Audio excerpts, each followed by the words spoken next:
think we're live.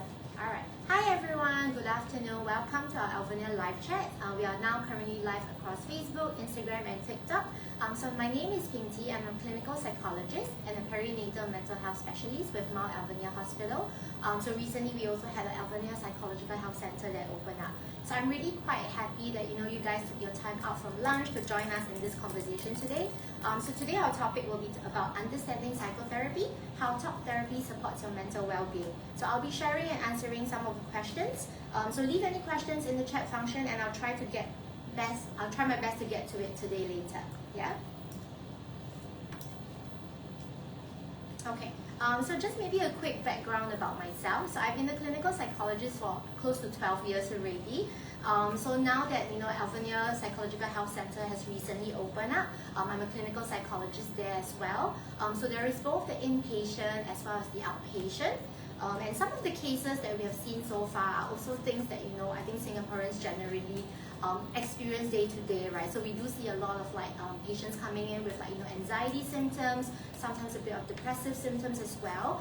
We do see a fair share of other things like OCD, obsessive compulsive disorder as well. Yeah, so I mean, if there's any questions about any of some of these mental health issues, you can also drop them down and I'll try my best to be able to answer them. So maybe I'll give a kind of a background about what psychotherapy is first, okay? So maybe psychotherapy, also what is known as talk therapy by most people.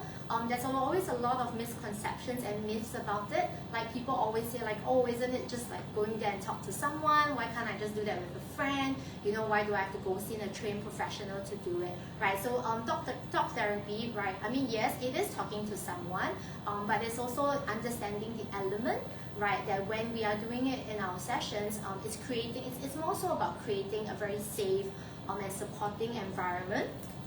It's a kind of a process, right, where we don't just talk about what's bothering you, but we try and explore a little bit of some of the thinking patterns, maybe some of the feelings that comes up from it. A lot of times people might say oh, I really know what I'm feeling angry, I'm feeling upset, right? But it's also understanding our feelings come in different layers, right? So the trained professional will be able to help you unpeel some of those emotions as well and to figure out where is it really coming from, right? So then we also want to be able to help you see patterns of behavior and additionally also think about new ways that you can help to manage your feelings a little bit better, coming out with new ways to cope with some of the new stresses in your life, or even making changes, right? So making changes that are a bit more meaningful, that are a bit more aligned with the things that you want. So that's kind of how psychotherapy is. There are many different components in psychotherapy. It can be done in many different ways. So I think the one that most people would know about would be cognitive behavioral therapy, so also known as CBT.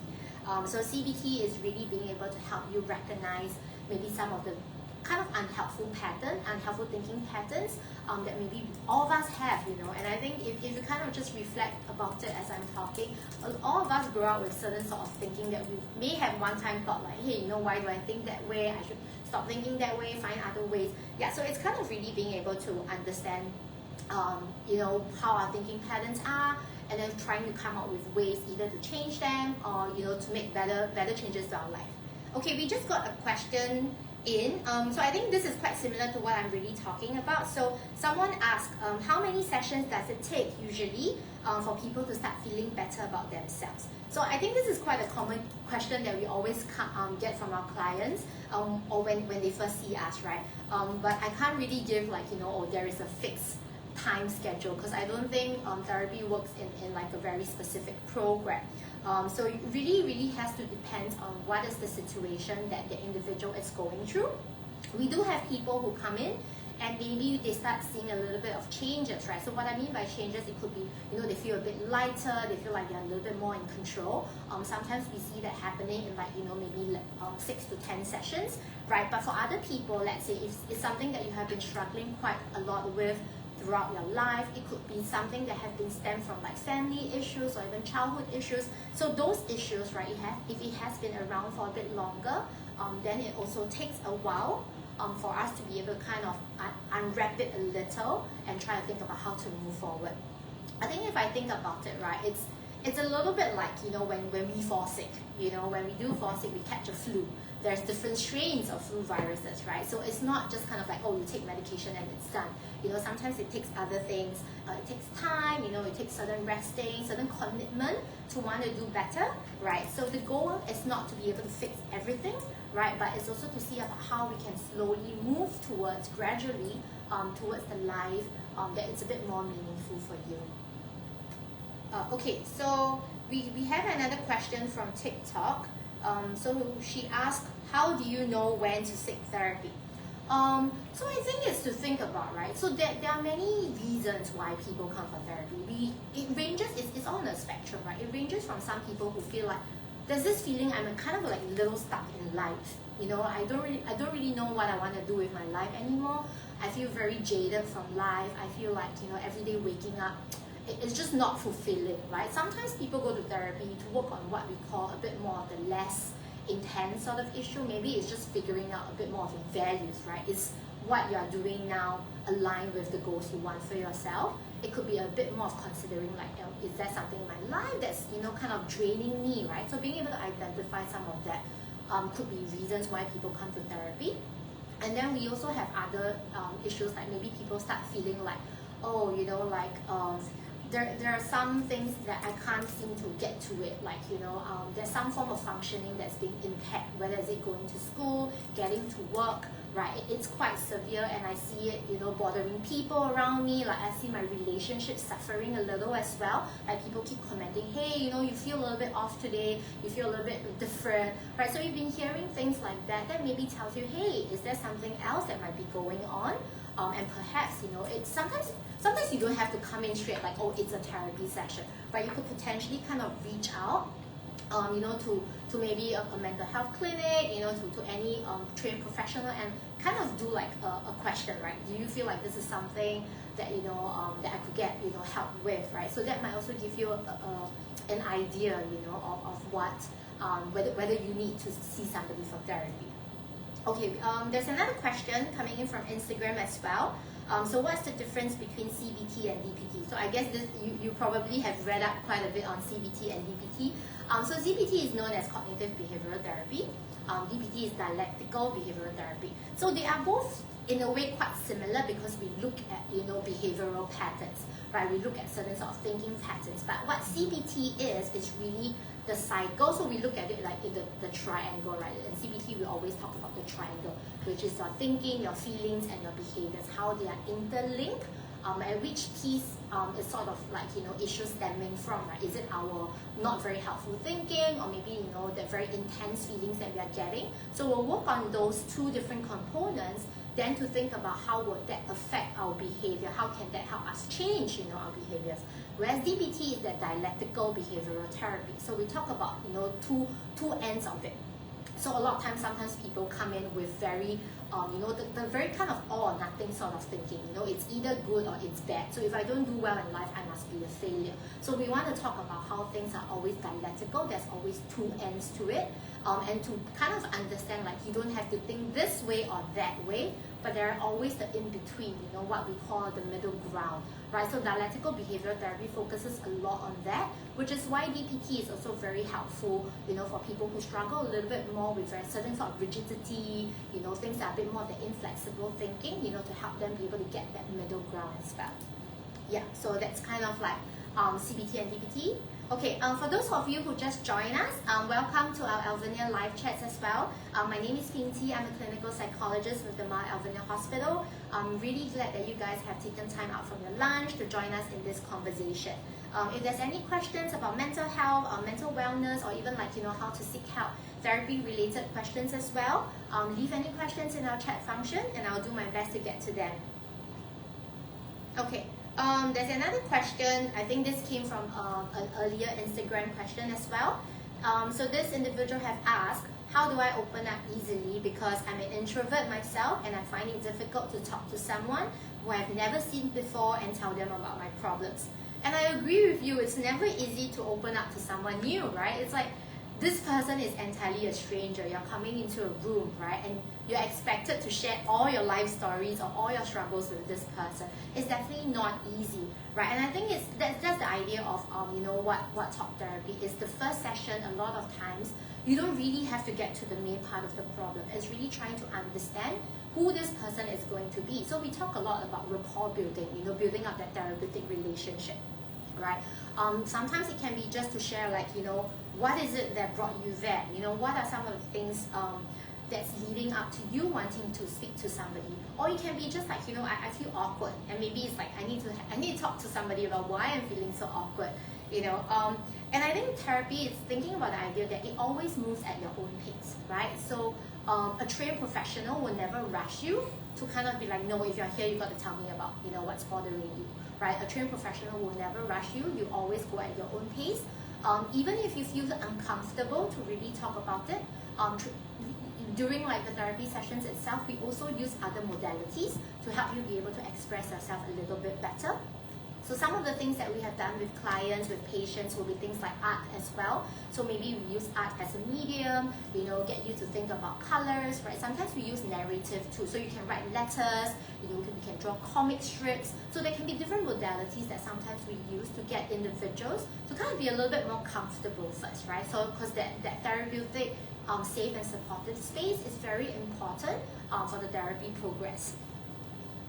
Yeah, so that's I'm hoping that if you still struggle to talk to somebody, that will give you a bit of a reassurance as well. Okay, so this is another question from Instagram. So my friend's 15-year-old is showing some mental health issues, but he or she is refusing to seek professional help. How can I encourage her to go without making her feel pressure or force? So I think it's very helpful for you, and you were able to identify, that maybe your friend, I guess your friend's 15-year-old is showing some mental health symptoms. I guess awareness really does help also for us to pick up.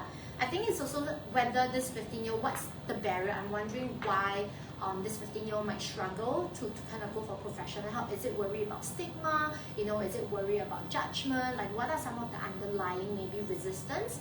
Of course, a lot of times in our sessions, I do see quite a bit of teenage clients, right? And it's hard because there is a lot of, worries and anxiety around, image, my identity, and this is developmentally appropriate, right? But it's also, how do we help them recognize that going for therapy doesn't mean things like, oh, you're crazy, doesn't mean that you're weak, right? But what are some of the things that's causing that resistance? So we'll find that out. I think more often than not, what it helps is also for the teenage person to feel like, if I do go seek for help, it needs to be through my own decisions, right? So what are the ways we can help her? Like, okay, look, what is it that you feel like you're struggling with? What is it that, maybe it's, causing you issues in life? What do you feel like needs to be better, right? And then how can we help you to get there? And maybe therapy might not be the immediate solution, but maybe it's just being able to, like, let me just talk to my even my immediate family members, or maybe somebody closer to me, my friends, and then we build up on that as well. So then she always feels like she's still in control, and it's not like she's being dragged to go to therapy. Okay, so I think there's two questions that are kind of related on Instagram. So somebody asked, what's the difference between clinical psychologists and psychologists? And then the other question is, how do we choose who to see? Psychologists versus counselors versus social worker? Yeah, so this is a question that we get very often as well, like even through websites and stuff. So it can be quite confusing because there are very different titles for it. So I think psychologists, if you think about it, I'll answer the first one first, like the clinical psychologist and psychologist, right? So psychologist is kind of like the main, I guess the main title for all psychologists. In the realm of psychologists, right, there's clinical psychologists, there's educational psychologists, there's adult child psychologists. So it's just different sort of specialization that each psychologist has. So there's not any real difference unless, let's say, educational psychologists, right? So educational psychologists are more psychologists that will do educational assessments, right? So they'll do ADHD testing, they might do like dyslexia testing. So they work with a lot more academic sort of related struggles. A clinical psychologist will be somebody who has been trained in doing multiple assessments for mental disorders, so things like assessing people for depression, OCD, personality disorders, and so on and so forth, right? So sometimes when you go on websites to look at different psychologists, you want to kind of make sure that they are registered psychologists. So as long as they are registered psychologists, whether their specialization will be then matching with what you are looking for as well. In terms of who to see, right? So psychologist, counselor, and social worker, right? So they're kind of, I guess counselor and psychologist do have a little bit of overlap in terms of being able to do the psychotherapy part, right? The psychologist will then have the extra, I guess if I compare with clinical psychologists, clinical psychologist with counselor would then, the clinical psychologist would have the added sort of assessment, being able to do more mental illness, mental disorder sort of issues, right? So if you have major depressive disorder, bipolar, schizophrenia, those are the stuff that the clinical psychologist will be able to see. Your counselor will be able to work with you with health issues, anxiety, maybe certain stresses that's happening in your life. So a bit more, if you think about it in the spectrum, then maybe things that are a bit more less intense in that sense. Social worker will just kind of be really about things that may be more life related, right? Let's say I got retrenched recently, I find it difficult to find a job, so I'm struggling a little bit, I'm feeling overwhelmed with a lot of the demands of my job or my working environment. It's very heavy, so a lot more of that kind of stuff. And I guess social worker is in a way more accessible in some of those settings because you can find them in the family service centers. Yeah. Okay, so I hope that answered that question. Okay, so from Facebook, right? So we have a question from Facebook. Can I please know at what age do symptoms of schizophrenia typically begin, and what early warning signs we should be concerned about, and can they be cured? Okay, so the first thing I want to talk about is the curing thing, right? Because I feel like there's a lot of misconceptions about mental illness or disorders like this curing or not curing. So I feel like because they are not something that can be let's say you have it and you don't have it. So right, I feel like even if you have schizophrenia and you're diagnosed with schizophrenia, when we don't see the symptoms, we just say that it's it has reduced in terms of the symptoms. It can be managed, right? It will never fully go away because some of these things are genetic in nature, right? So there are some certain studies that have found that schizophrenia, bipolar, they have certain genetic links, so we can't say that they have been cured, right? So it's more like it has been managed, if the symptoms are no longer happening. For schizophrenia, most often than not, we start seeing signs maybe at 18. So below 18, it's really hard to diagnose somebody with schizophrenia, right? So at 18 onwards, that's when we can do a diagnosis. But sometimes there might be certain warning signs that we can see. So one thing you want to be able to really see schizophrenia, I guess more of a hallmark thing, right? It's really that break from reality, right? So does this person have occasional moments where it almost feels like they are no longer present, right? They probably suddenly find I didn't know why I got here in the first place, and they can't really remember what has happened maybe the few minutes or hours before that as well. So that's one of the hallmark thing that you'll be able to see. But also to kind of note that schizophrenia, people who have been diagnosed with schizophrenia don't just present with schizophrenia symptoms. Most of the time they probably have already been experiencing maybe a lot more anxiety stuff, certain depressive symptoms, they might be going through a huge amount of stress. So you will really be able to see some of those stuff happening. Then it almost feels like the symptoms get more severe, right? Okay. Yeah, so I think at this point I just also want to say hi to the new people who have joined us. So again, this is our Alvernia Live Chat. My name is Pinty. I'm a clinical psychologist with Mount Alvernia Hospital. Thank you really for taking your time out from lunch today to join our conversation as well. I'll be sharing and answering questions about mental wellness and knowing when to seek help. So if there's any questions you have, just leave it in the chat function and I'll do my best to get to them. Okay. The next question we have is from TikTok. So would psychotherapy be sufficient for someone with OCD? So I think this question also depends what are the symptoms that are currently showing up, how severe the symptoms are, where is the functioning being impaired, right? So some people's OCD might be very specific to certain situations.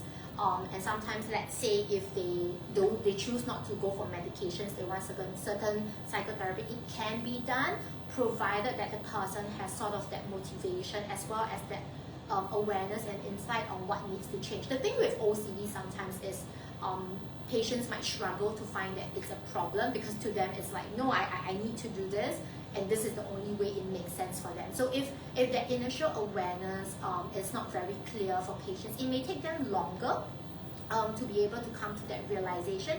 And psychotherapy, we might meet a bit of that resistance, you know, in a session itself. And that's where maybe we might say, hey, maybe medications can help reduce the intensity of some of the obsessions or the compulsions, so that the psychotherapy can take place and be a bit more effective, right? So sometimes we might need to do a bit of both, right? And then consider how do we want to temper down our medications if, let's say, the individual is not very keen on taking medications, right? So I think it really depends on, like what I said, the severity of the symptoms, how long has the patient been diagnosed with OCD, you know, what are some of the obsession and the compulsions as well, yeah? Of course, let's say if, you know, the obsession and compulsions are a bit more live, a bit more safety, there are a bit more safety risk, then I would say we might need to be a little bit more careful about, you know, making sure that effectiveness is strong right from the get-go. Okay, so I have a next question. Also, this is more related to menopause, perimenopause and menopause or hormones imbalance. To what extent does it affect or trigger well-being? So this is actually an area that has, I guess, recently gathered more interest.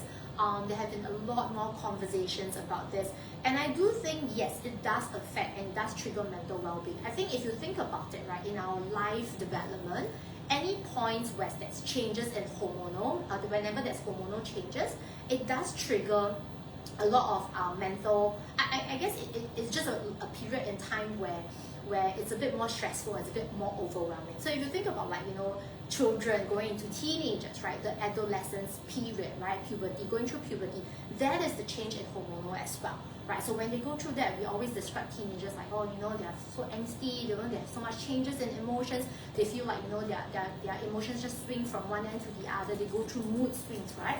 And that's basically what happens, right? Same thing if I think about for women out there, you know, when you get pregnant, right? So that also is a change in your hormonal balance as well. Whenever that happens, we get a lot more different emotions, you know, this wave of I'm either too very happy or I'm very sad, and things are just generally, like, we feel easily overwhelmed at times, right? So I think it's also the same when when we talk about hormonal changes in the perimenopause and menopause stage, our body is going through a lot of changes, right? So whenever that happens, sometimes our brain takes a while to kind of regulate that, you know, and in those moments it can feel like, you know, either everything is overwhelming or my mood is a little bit hard to manage, a bit hard to control, and I find myself getting irritated at very minor things, or I might find myself, you know, getting sad for no reason, and that's entirely normal, right? But it's important to know that it's really not you know, like a major severe thing, and it's not us, right? But it's to figure out how can we then help, what can we do to help get, you know, into that balance again. What are some of the things that maybe we can be a bit more aware of, so that our mental well-being can still, you know, have a positive effect. Yeah, so I hope that answered the question of menopause and perimenopause. There's another question coming in from IG. Could being identified with conditions like ADHD lead to stigma, social acceptance, or being flagged up in school systems? Yeah, so I feel like neurodivergence as a conversation has gotten much better, let's say in the last 2 to 3 years as compared to like 30 years ago, right? And I think it's also because people are more aware of it. And I mean, even in the patients we see in Mount Alvernia, even in, like, you know, the mental health sector, we do see more people getting diagnosed with ADHD, right? So it always brings up the question of, like, is it because ADHD is on the rise, or, you know, is it because we have never been, like, it has never been flagged up? So if you think back about 30 years ago, like, there will always be this person in class that's a little bit more hyper, getting themselves into trouble, and, you know, nobody knows, probably thinks that the person has ADHD, right? But then it's also recognizing that, hey, maybe we could have done something that could better support the individual if we had known, right? So going back to your, you know, the diagnosis of ADHD, I do feel like within the school system, there has been a lot more understanding. There has been a lot more resources and support that has been given. So if you look back at like, the plans for mental health in terms of Singapore government that was released, I think this year, there's a lot more, special needs teachers that have been identified or being trained to work with special needs children, with children that's on the spectrum, with children that are neurodivergent. So there's a lot more awareness and understanding. And from what I know, because I do see, patients from time to time within the school system, right?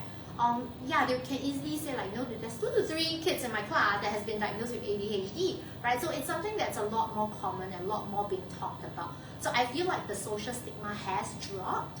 Of course, it also depends, right? Because it depends on who you're talking about in terms of that social acceptance or stigma, right? I feel like with the younger generation, definitely the acceptance is a lot more. We do see a lot more of the younger generation people more willing actually to come into therapy. Of course, then we don't see people who are a little bit more, maybe of the older generation, because some of the myths of like, oh, if I see therapy, I'm crazy, there must be something wrong with me. Right, so there could still be some social stigma, but definitely there has been improving. And hopefully, in 10 to 20 years' time, Singapore will move towards being a bit more inclusive for everybody, whether or not, you struggle with mental health issues or you need any other sort of mental illness.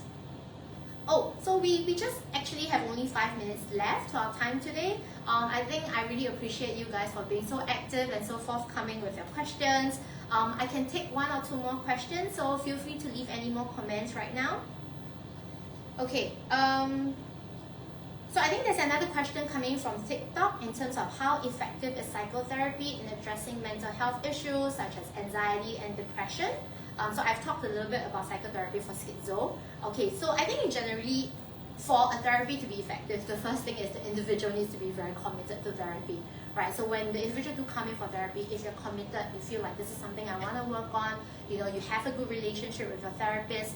What we have seen is psychotherapy, CBT, DBT, or whatever kind of approaches is a good standard, to being able to help you, cope with anxiety and depression issues. Right. Of course, however, we do see sometimes whether it could be a poor mismatch, right? Because no therapist is for everyone. Like I always tell my clients, I may not be the therapist for you. You need to make that judgment on whether our relationship is going to be helpful for you, whether we can actually move forward, right? So always ask, if you're intending to look for a professional to talk to, prepare a few questions, right? What are some of the questions you think would be helpful for you to get to know your therapist better? Right, so then go into those sessions, ask those questions, make sure that you feel like, okay, this is someone I can trust, this is someone I can build that safe and supportive environment with, and that will greatly improve the effectiveness of psychotherapy and your therapy sessions as well. Yeah? Okay. Let's see if there's any other questions that come in. Okay, so there's this question, what can psychologists tell me that I don't already know? Which is true. So there are sometimes when I have patients coming in and when I say something like, yeah, but I know that already. Then my question is, and what's stopping you from doing anything different? If you already know, what's the issue, if you already have some thoughts about it, right? Then my next question is, what do you need to do to then move away from that, right? So what is actually causing the resistance? What is causing you to feel like, well, I know it, but I still can't do it, right? What is that barrier that's happening, right? And I think a lot of us, we are great advice, we give great advice to our friends. We probably give great advice to ourselves, right? We have inner thinking and be like, oh yeah, I should probably do that, or maybe I should try that the next time. And to be fair, you will know yourself best. No one will know you better than yourself, right? But when you go to a session, what is it that you want to get out from the session? What is the goals that you have for therapy?